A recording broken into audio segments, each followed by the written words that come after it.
ওম শান্তি। আজকের তারিখ হলো 25/1/2026। প্রথম মুরলি অব্যক্ত বাপদাদা ওম শান্তি রিভাইস 2/4/2008 মধুবন। এই বছর 4 সাবজেক্টেই অনুভবের অথরিটি হও, লক্ষ্য আর রক্ষণকে সমান বানাও। আজ বাপদাদা চতুর্দিকে সন্তুষ্টিতে থাকা সব সন্তুষ্ট মণিকে দেখেছেন। প্রত্যেকের মুখমণ্ডলে সন্তুষ্টির প্রভাব প্রতীয়মান হচ্ছে। সন্তুষ্ট মণি নিজেরও প্রিয়, বাবারও প্রিয় আর পরিবারেরও প্রিয়, কেননা সন্তুষ্টি মহান শক্তি। সন্তুষ্টি তখনই ধারণা করা সম্ভব যখন সর্বপ্রাপ্তি প্রাপ্ত হয়। যদি প্রাপ্তি কম হয় তবে সন্তুষ্টিও কম হবে। সন্তুষ্টি অন্যান্য শক্তিকেও আহ্বান করে। সন্তুষ্টির বায়ুমণ্ডল অন্যদেরও যথাশক্তি সন্তুষ্টির ভাইব্রেশন দেয়। যে সন্তুষ্ট থাকে তার লক্ষণ হলো তাকে সদা প্রসন্ন চিত্ত প্রতীয়মান হয়। মুখমণ্ডল সদা আপনার থেকেই সুস্মিত মুখ হয়ে থাকে। সন্তুষ্ট আত্মার সামনে কোনো পরিস্থিতি স্বস্থিতিকে তোলাতে পারে না। যত বড় পরিস্থিতি হোক, কিন্তু সন্তুষ্ট আত্মার জন্য কার্টুন শোয়ের মনোরঞ্জন প্রতিভাতও হয়। সেই জন্যই সে পরিস্থিতিতে নাকাল হয় না এবং পরিস্থিতি তাকে আঘাত করতে পারে না, হেরে যায়। সেই জন্য অতীন্দ্রিয় সুখময় মনোরঞ্জনের জীবন অনুভূত হয়। পরিশ্রম করতে হয় না, মনোরঞ্জন অনুভব করে। তো প্রত্যেকে নিজেকে চেক করো। কীভাবে চেক করতে হয় জানো তোমরা? জানো যে নিজেকে চেক করতে জানো, অন্যকে নয়। নিজেকে চেক করতে জানো, সে হাত উঠাও। চেক করতে জানো, আচ্ছা, অভিনন্দন। বাপদাদার বরদানও প্রতিদিন অমৃত বেলায় বিভিন্ন রূপে প্রত্যেক বাচ্চার এটাই প্রাপ্ত হয়। খুশি থাকো, সম্পূর্ণতায় ভরপুর থাকো। রোজের বরদান সবার প্রাপ্ত হয়। বাপদাদা সবাইকে একই রকম একই সাথে বরদান দেন, কিন্তু কি পার্থক্য হয়? কেন নম্বর ক্রমে হয়ে যাও? দাতা এক, দানও এক, কাউকে অল্প কাউকে বেশি দেন না, উন্মুক্ত হৃদয়ে দিয়ে থাকেন। কিন্তু কি পার্থক্য হয়ে যায়? এর অনুভব সকলের আছে, কেননা এখন পর্যন্ত বাপদার কাছে এই আওয়াজ পৌঁছায়। জানো তো না সেটা কি? কখনো কখনো অল্প অল্প এই আওয়াজ এখন পর্যন্ত আসে। বাপদাদা বলেন যে ব্রাহ্মণ আত্মাদের জীবনরূপী ডিকশনারিতে এই 2 শব্দ বের হয়ে যাওয়া উচিত। বাবা অবিনাশী, ভাণ্ডার অবিনাশী, তোমরাও সবাই অবিনাশী শ্রেষ্ঠ আত্মার, তো কোনো শব্দ হওয়া উচিত। কখনো কখনো নাকি সদা সব ভাণ্ডারের সামনে চেক করো, সর্বশক্তি সদা আছে, সর্বগুণ সদা আছে। তোমাদের সকলের ভক্ত যখন তোমাদের গুণ গায় তখন কি বলে? কখনো কখনো গুণদাতা এরকম বলে। বাপদাদা সব বরদানে সদা শব্দ বলেছেন। সদা সর্বশক্তিমান, কখনো শক্তিমান, কখনো সর্বশক্তিমান বলেননি। সবসময় দুটো শব্দ তোমরাও বলে থাকো। বাবাও বলেন সমান হও, এটা বলেন না অল্প অল্প সমান হও। সম্পূর্ণ আর সম্পূর্ণ, তো বাচ্চারা কখনো কখনো কি করে? বাপদাদাও তোমাদের খেলা দেখেন না তো? না, বাচ্চাদের খেলা তো দেখতেই থাকেন। বাচ্চারা কি করে? কখনো কখনো সব নয়, যে বরদান প্রাপ্ত হয়েছে সেই বরদান ভেবে বর্ণন করে, কপিতে নোট করে, স্মরণ করে, কিন্তু বরদানরূপী বীজকে ফলপ্রসূ করে না।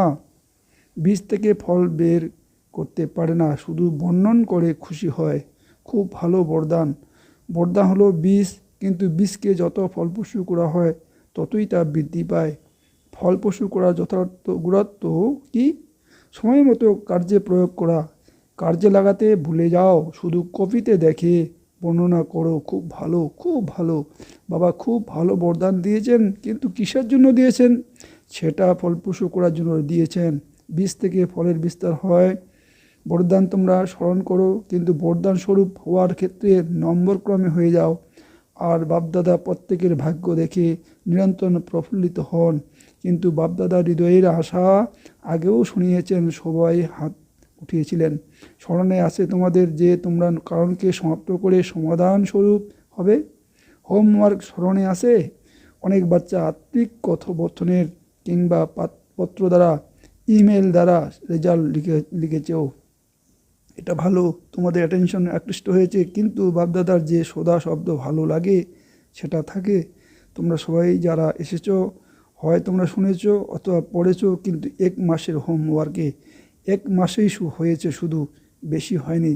তো 1 মাসের লক্ষ্য তো রেখেছো, একে অন্যের সাথে বর্ণনাও করেছো, কিন্তু 1 মাসের মধ্যে হোমওয়ার্কে যারা ভালো মার্কস নেওয়ার হয়েছে তারা হাত তোলো। যারা পাস করেছো উইথ ওনার, তারা উঠে দাঁড়াও। পাস উইথ ওনার এর দর্শন করা উচিত তো না? মাতারা নয়, বোনেদের মধ্যে থেকে টিচার্স হাত উঠায়নি, কেউ নয়। মধুবনে তোমরা এত অনেক কম রেজাল্ট। আচ্ছা, সেন্টারও থাকবে, অভিনন্দন, তালি তো বাজাও। বাপদাদা মৃদু হাসেন। কাউকে যখন বাপদাদা জিজ্ঞেস করেন যে বাপদাদার প্রতি কার ভালোবাসা আছে আর কতটা আছে, তো কি জবাব দিয়ে থাকো তোমরা? বাবা, এত আছে যে বলতে পারবো না। জবাব খুব ভালো দাও তোমরা। বাপদাদা খুশি হয়ে যান, কিন্তু ভালোবাসার প্রমাণ কি? আজকালকার দুনিয়ার লোকের বডি কনসাসনেস ভালোবাসায় তো প্রাণও বিসর্জন দিয়ে দেয়। পরমাত্মা ভালোবাসার জন্য বাবা বলেছেন, আর বাচ্চাদের তা করা কঠিন কেন? খুব ভালো ভালো গীত গাও তোমরা। বাবা, আমি উৎসর্গ করার প্রসঙ্গ গণিতে আত্মবলিদান দিতে প্রস্তুত। তাহলে এই কারণ শব্দকে সাহা করতে পারো না? এখন তো এই বছরের লাস্ট টার্ন এসে গেছে, পরবর্তী বছরের কি হবে সে তো বাবা আর তোমরা দেখেছো, দেখবে, কিন্তু সময় এই এক শব্দ দেখে তোমরা বলো তো না। সময়ের ডাক, ভক্তদের আহ্বান, সময়ের ডাক, দুঃখী আত্মাদের আত্মনাদ, তোমাদের স্নেহী সহযোগী আত্মাদের ব্যাকুলতা তোমরাই পূর্ণ করবে তো না? তোমাদের টাইটেল কি? তোমাদের কর্তব্য কি? কোন কর্তব্যের জন্য ব্রাহ্মণ হয়েছ? তোমাদের টাইটেল বিশ্ব পরিবর্তক। বিশ্ব পরিবর্তনের করা তোমাদের কার্য। তাছাড়া তোমাদের সাথীকে বাপদাদার সাথে সাথে এই কার্যে তোমরা নিমিত্ত হয়েছ। তো কি করতে হবে তোমাদের? এখনই বাবা যদি তোমাদের হাত তুলতে বলেন, তোমরা তো সবাই হাত উঠাবে। লক্ষ্য রেখেছ, বাপদাদা দেখেছেন টোটাল এই বছরের সিজনে সবাই সংকল্প করেছে, কিন্তু সফলতার চাবি দৃঢ়তা করতেই হবে। তার বদলে তোমরা কখনো কখনো চলছি করেই নেব। এই সংকল্প দৃঢ়তাকে সাধারণ বানিয়ে দেয়।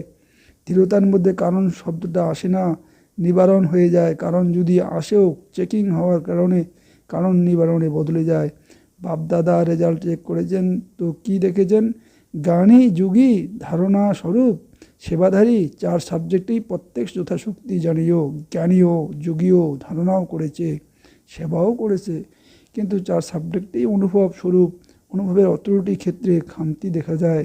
অনুভাবী স্বরূপ, জ্ঞান স্বরূপও অনুভাবী স্বরূপ, অর্থাৎ জ্ঞানকে নলেজ বলা হয়ে থাকে।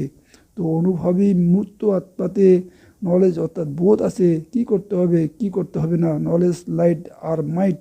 তো অনুভবী স্বরূপের অর্থই হলো জ্ঞানী। তু আত্মার সব কর্মের লাইট আর মাইট ন্যাচারাল হওয়া উচিত। জ্ঞানী মানে জ্ঞান, নলেজকে জ্ঞান বর্ণনা করা হয়, তার সাথে সাথে সব কর্মের লাইট মাইট হবে অনুভাবী স্বরূপ দ্বারা সব কর্ম ন্যাচারাল, শ্রেষ্ঠ আর সফল হবে। পরিশ্রম করতে হবে না, কেননা তোমরা জ্ঞানের অনুভাবী মুহূর্ত। অনুভবের অথরিটি সব অথরিটি থেকে শ্রেষ্ঠ। জ্ঞানকে জানা আর জ্ঞানের অনুভব স্বরূপের অথরিটিতে সব কর্ম দ্বারা করা, এতে প্রভেদ আছে। তো অনুভব স্বরূপ কিনা চেক করো। আমি আত্মা, কিন্তু 4 সাবজেক্টেই অনুভাবী স্বরূপ হয়ে সব কর্ম করি। অনুভবের অথরিটি সিটে যদি সেট হও, তবে শ্রেষ্ঠ কর্ম সাফল্য স্বরূপ কর্ম অথরিটির সামনে নেচার প্রতীয়মান হবে। তোমরা ভাবো, কিন্তু অনুভাবী স্বরূপ হওয়া যোগযুক্ত, মর্মার্থযুক্ত নেচার যেন ন্যাচারাল হয়ে যায়। ধারণাতেও সব গুণ আপনার থেকেই সহকর্মে যেন প্রতীয়মান হয়, এমন অনুভাবী স্বরূপের সদা থাকা। অনুভবের সিটে সেট হওয়ার আবশ্যকতা ব্যাপারে অ্যাটেনশন রাখা এটা আবশ্যক। অনুভবের অথরিটি সিট অনেক গুরুত্বপূর্ণ। অনুভাবী মায়াও শেষ করতে পারে না, কেননা মায়ার অথরিটি থেকে অনুভবের অথরিটি পদ্মগুণ উঁচু। ভাবনা আলাদা, মনন করা আলাদা, স্বরূপের অনুভাবী স্বরূপ হয়ে চলা এখন এর আবশ্যকতা আছে। তো এখন এই বছরে কি করবে? বাপদাদা দেখেছেন একটা সাবজেক্ট মেজরিটি পাস হয়েছে। কোন সাবজেক্ট? সেবার সাবজেক্ট। চতুর্দিকে থেকে বাপদাদার কাছে সেবার রেকর্ড খুব ভালো এসেছে। আর সেবার উৎসাহ উদ্দীপনা এই বছরের সেরা সমাচার হিসেবে ভালো দৃশ্যমান হয়েছে। প্রতিটা বর্গ, প্রতিটা জোন বিভিন্ন বিভিন্ন রূপে সেবা সাফল্য প্রাপ্ত করেছে। এর জন্য বাপদাদা প্রতিটি জোন, প্রতিটি বর্গকে পদ্ম পদ্ম গুণ অভিনন্দন জানাচ্ছেন। অভিনন্দন তোমাদের, তোমরা ভালো ভালো প্ল্যানও বানিয়েছো, কিন্তু সময় অনুসারে এখন আকস্মিকতার সিজন তোমরা দেখছো বা শুনে থাকবে যে এই বছরে কত ব্রাহ্মণ হঠাৎ চলে গেছে। তো আকস্মিকতার ঘন্টা এখন জোরালো হচ্ছে। সেই অনুসারে এখন এই বছরে 4 সাবজেক্টে কতটা অনুভবী স্বরূপ হয়েছি, কেননা 4 সাবজেক্টেই ভালো মার্কস প্রয়োজন। যদি একটাও সাবজেক্ট পাস মার্কস থেকে কম হয়, তবে পাস উইথ অনার এর মালার দানা বাপদাদার গোলার হার কীভাবে হবে? কোনোভাবে পরাজিত হলে বাবার গোলার হাত হতে পারবে না। আর এখানে যদি হাত তুলতে বলা হয় তো সবাই কি বলে, লক্ষ্মীনারায়ণ হব। কি ঠিক আছে, লক্ষ্মীনারায়ণ বা লক্ষ্মীনারায়ণের পরিবারের সাথী হওয়া শ্রেষ্ঠ পদ। সেই জন্য বাপদাদা শুধু একটা কথা বলেন, এখন তীব্র গতিতে উড়তিকলায় উঠতে থাকো এবং নিজের উড়তিকলার ভাইব্রেশন দ্বারা বায়ুমণ্ডলে সহযোগের বায়ুমণ্ডল বিস্তৃত করো। প্রকৃতির জন্য তোমরা সবাই চ্যালেঞ্জ করেছো যে প্রকৃতিকেও পরিবর্তন করেই ছাড়বে। প্রতিজ্ঞা আসে না, প্রতিজ্ঞা করছো কাঁধ নাড়াও, হাত নয়। তো তোমাদের জিন্স মনুষ্য আত্মাদের দুঃখ আর অশান্তি থেকে পরিবর্তন করতে পারো না। এক তো তোমরা চ্যালেঞ্জ করেছো, আর দ্বিতীয়ত বাপদাদার কাছেও তোমরা প্রতিজ্ঞা করেছো। এখন আপনারা কাজে আমরা সবাই সাথী, পরম ধামেও সাথী, আজও ব্রহ্মা বাবার সাথী থাকবো, এই প্রতিজ্ঞা করেছে তো না? তো সাথে যাবে, সাথে থাকবে, আর এখনও সাথে আছো। তো বাবার এসেরা সময়তে প্র্যাকটিক্যাল দেখেছো। হঠাৎ এভারিবডি দাদির সম্পর্কে ভেবেছিলে কি যে চলে যেতে পারেন? আকস্মিকতার খেলা দেখেছো তো না? তো এই বছর এভারেডি বাবার হৃদয়ের আশা পূর্ণকারী, আশার দীপক হতেই হবে। বাবার আশা যে সে তো তোমরাই জানোই, হতে হবে নাকি হয়ে যাবে দেখে নেবে। যারা মনে করো হতেই হবে তারা হাত তুলো। দেখো ক্যামেরাতে আসছে, বাপদাদাকে তো খুব খুশি করো। বাপদাদাও বাচ্চাদের সারা একলা যেতে পারেন না। দেখো ব্রহ্মা বাবাও তোমরা সব বাচ্চাদের জন্য মুক্তির গেট খোলার জন্য অপেক্ষা করছেন। অ্যাডভান্স পার্টি অপেক্ষা করছে। তোমরা বন্দোবস্ত করে থাকো, তোমরা অপেক্ষা মানো বন্দোবস্তকারী। তো এই বছরটি লক্ষ্য রাখো, কিন্তু লক্ষ্য আর লক্ষণ সমান রাখো। এমন যেন না হয় লক্ষ্য অনেক উঁচু আর লক্ষণের দুর্বলতা। না, লক্ষ্য আর লক্ষণ সমান হবে। তোমাদের হৃদয়ে যে আশা আছে সমান হওয়ার, সেটা কখনোই পূর্ণ হবে যখন লক্ষ্য আর লক্ষণ সমান হবে। এখন সামান্য প্রভেদ হয়ে যায় লক্ষ্য আর লক্ষণে। খুব ভালো প্ল্যান বানাও, তোমরা নিজেদের মধ্যে আত্মিক বার্তালাপ করো, খুব ভালো পরস্পরকে অ্যাটেনশন দিয়েই থাকো। এখন দৃঢ়তা আমার জন্মসিদ্ধ অধিকার, এই সংকল্প অনুভব স্বরূপে নিয়ে আসো। চেক করো যা তোমরা বলো তার অনুভব করো কিনা। প্রথম শব্দ আমি আত্মা, এটাই চেক করো। এই আত্মা স্বরূপের অনুভবের অথরিটি আমি, কেননা অনুভবের অথরিটি নম্বর 1। আচ্ছা, এখন যে কোনো পরিস্থিতি স্থির থাকতে পারো, মনে একাগ্রতা আছে, 3 বিন্দুর স্মৃতির স্বরূপ হতে পারো তো না, কেবল ফুলস্টপ। আচ্ছা, এখন থেকে সেকেন্ডে নিজের শ্রেষ্ঠ সমান বাপদাদার হৃদয় সিংহাসন, এই রুহানি সমানের নিশায় স্থিত হয়ে যাও। সিংহাসীন আত্মা আমি, এই অনুভব লাভলীন হয়ে যাও। আচ্ছা, চতুর্দিকের অতি লাভলি যারা সদা বাবার লভে লীন হয়ে থাকে, সদা সমানধারী স্বরাজ্যধারী বিশেষ আত্মাদের চতুর্দিকে উৎসাহ উদ্দীপনার পাখায় উড়ে এবং নিজের মনে ভাইব্রেশন দ্বারা বায়ুমণ্ডল শান্ত শ্রেষ্ঠ বানায়। সবাইকে বাবার বার্তা দিয়ে দুঃখ থেকে নিষ্কৃতি দেয়, মুক্তি উত্তরাধিকারী প্রাপ্ত করায়, সদা দৃঢ়তার দ্বারা সাফল্য প্রাপ্ত করে, হৃদয়ের সমীপে থাকে এবং সম্মুখে আগত চতুর্দিকে এমন সকল বাচ্চাকে হৃদয়ের অতি স্নেহ আর হৃদয়ের আশীর্বাদ, স্মরণের স্নেহ সুমন আর নমস্কার বরদান। ধর্ম আর কর্ম দুইয়ের সঠিকভাবে ব্যালেন্স রেখে দিব্য বা শ্রেষ্ঠ বুদ্ধিমান ভব। কর্ম করার সময় ধর্ম অর্থাৎ সম্পূর্ণ ধারণা থাকতে হবে, তবে ধর্ম আর কর্ম দুইয়ের ব্যালেন্স ঠিক হওয়ার প্রভাব বাড়বে। এরকম নয় যখন কর্ম সমাপ্ত হবে তখন ধারণা স্মৃতিতে আসবে। বুদ্ধিতে দুটো বিষয়ের ব্যালেন্স ঠিক হলে তবে বলা হবে শ্রেষ্ঠ বা দিব্য বুদ্ধিমান। নয়তো সাধারণ বুদ্ধি কর্মও সাধারণ, ধারণাও সাধারণ হয়। সুতরাং সাধারণের মধ্যে সমতা আনার দরকার নেই, বরং শ্রেষ্ঠত্বের সমতা হতে হবে। কর্ম যেমন শ্রেষ্ঠ হবে তেমনি ধারণাও শ্রেষ্ঠ হতে হবে। স্লোগান, নিজের মন বুদ্ধিকে যদি অনুভবের সিটে সেট করে দাও তবে আপসেট হবে না। অব্যক্ত ইশারা। এই অব্যক্তি মাসে বন্ধনমুক্ত থেকে জীবনমুক্ত স্থিতি অনুভব করো। জ্ঞানস্বরূপ মাস্টার নলেজফুল, মাস্টার সর্বশক্তিমান হওয়ার পরে যদি এমন কোনো কর্ম বা যুক্তিযুক্ত নয় সেটা করো, তবে সেই কর্মবন্ধন অজ্ঞানকালের কর্মবন্ধন থেকে পদগুণ বেশি হবে। কেননা বন্ধনযুক্ত আত্মা স্বতন্ত্র না হওয়ার কারণে যা চায় তা করতে পারে না। সেই জন্য যুক্তিযুক্ত কর্ম দ্বারা মুক্তি প্রাপ্ত করো। ওম শান্তি, ওম শান্তি, ওম শান্তি।